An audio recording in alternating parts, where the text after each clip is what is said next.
এক কাস্টমার আমার কাছে এসে বলতেছে যে আমার এই বাটনগুলো একটু ওয়াশ করতে হবে, ওয়াশ করে দিতে পারবে? আমি বললাম হ্যাঁ যাবে। তারপর কাস্টমারের হাত থেকে ফোনটা নিয়ে খুলে দেখি যেখানে আপ ডাউন এবং মাঝখানের এবং হ্যাশ বাটনটা একেবারে কাজ করে না। তারপর ফোনটা আমি আস্তে আস্তে খুলে আমার অপারেশনে আমি লাগিয়ে পড়লাম। তারপর এখানে ফোনটা খুলে যেটা দেখলাম যে এখানে উপরের যে বাটন আর মাঝখানের যে আপ ডাউন এবং মাঝখানের এবং হ্যাশ যে বাটনটা, এই বাটনের একটা লাইন মিসিং।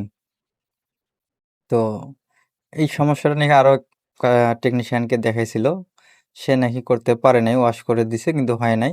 তারপর আমার কাছে নিয়ে আসছে, তারপর আমি যেটা দেখতে পেলাম যেখানে একটা লাইন মিসিং। তো আমি সেটা খোঁজাখুঁজি করে লাইনটা জাম্পার করে দিলাম। তো দেখতেই পাচ্ছেন যে লাইনটা কোন জায়গা থেকে জাম্পার করে নিয়েছি এবং এ পাশে যে লাইনটা মিসিং ছিল। তো এই 4টা বাটনেরই একটা লাইনে মিসিং ছিল। তো দেখতে পাচ্ছেন একটা জাম্পার করে দিলে সমাধান হয়ে গেছে।